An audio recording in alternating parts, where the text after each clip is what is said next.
வருஷ காலமாக நாங்கள் அந்த ஆட்டோ தொழிலில் வந்து நாங்கள் உழைச்சி கொண்டு இருக்கிறோம். அப்படி பார்க்கும்போது இந்த மோட்டார் இத்தனை வருஷம் நாங்கள் ஓட்டின சர்வீஸ்லேயே பார்த்தீங்கன்னா இந்த 2 வருஷ காலமாக இந்த பைக் டாக்ஸி அப்படிங்கும்போது அவங்களோட ஓனர்ஸ் வந்து பைக் எடுக்கிறாங்க, 40,000 50,000 போட்டு எடுக்கிறாங்க.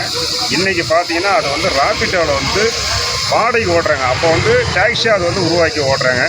இது வந்து ஒரு 2 பேர் ஒரு ஆள் எடுக்கிறாங்க. அப்போ அது காரணமாக அவங்க வாடகைக்கு ஓட்டுறதுனால பைக்கில் எங்களுக்கு ஆட்டோவுக்கு வந்து தொழில்முறை எங்களுக்கு பாதிக்குது. நாளுக்கு நாள் என்ன ஆகணும், ஆட்டோ தொழில் முடிஞ்சிருக்கோம் இன்னொன்று மனசு எல்லாமே வேதனைப்பட்டுக்கிற டிரைவர்களுக்கு வந்து இன்றைக்கி பார்த்தீங்க அப்படின்னாக்கா எத்தனையோ குடும்பம் தற்கொலை பண்ணுற கண்டிஷனில் வாழ்வாதாரம் பாதிக்கிறது இருக்குது. டிரைவரோட வர்க்கமே இன்றைக்கி வந்து நாசமாக இருக்கணும்னு நாங்கள் வந்து ரொம்ப பயப்படுறோம்.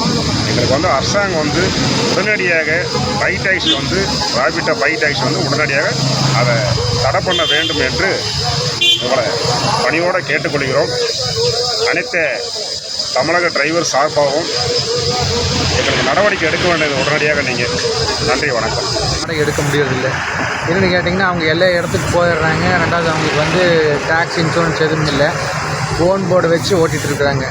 அவங்க வந்து அந்த ப்ராப்ளம் இல்லாதனால ஃப்ரீயாக எல்லா ஏரியாவில் வாடகைக்கு எடுத்து எந்த பிரச்சனையும் இல்லை. ஆனால் நாங்கள் எல்லாமே பர்மிட்டு, அப்புறம் எஃப்சி, இன்சூரன்ஸ் எல்லாமே ரெனியூவல் பண்ணி கூட எங்களுக்கு போதுமான வாழ்வாதாரம் கிடைக்கல. என்னென்னு கேட்டிங்கன்னா இவங்களோட பிரச்சனைனால தான்.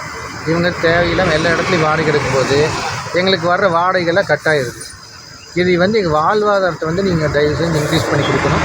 இன்னொன்று பார்த்தீங்கன்னா மெயின் வந்து இந்த எப்படி பர்மிஷன் கொடுக்குறாங்கன்னு தெரில. எங்களுக்கு வந்து அதாவது பப்ளிக் டிரான்ஸ்போர்ட் அப்படிங்கும்போது ஓன் போர்ட்டில் எப்படி இவங்க வந்து வாடகை எடுக்கிறாங்க, இதை ஏன் தடை பண்ணக்கூடாது, இது வந்து உரிய நடவடிக்கை எடுத்து கொடுக்குமாறு இன்னும் தாழ்மைன்னு கேட்டுக்கிறோம். இன்னொன்று பார்த்திங்கன்னா எங்களுக்கு வந்து மெயின் வந்து வேறு எதுவும் கம்பேர் பண்ணுறதுக்கு ஒரு லைஃப் கிடையாது.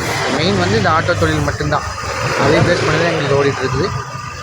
இது வேறு ஏதாவது ஏற்பாடு பண்ணி கொடுத்தா கொஞ்சம் பரவாயில்ல அப்படின்னு கவர்மெண்ட் எதிர்பார்க்குறோம். நன்றி,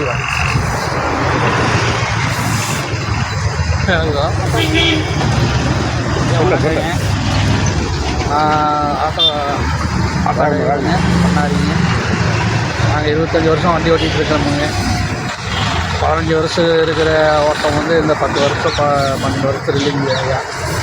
இந்த மாதிரி ஓலா, ஊப்பரெல்லாம் ரேபிட் டூ வீலரில் வந்து எடுத்துகிட்டு இருக்கிறாங்க. அதனால் வாழ்வாதாரம் வந்து ரொம்ப அதிகரிக்குங்க.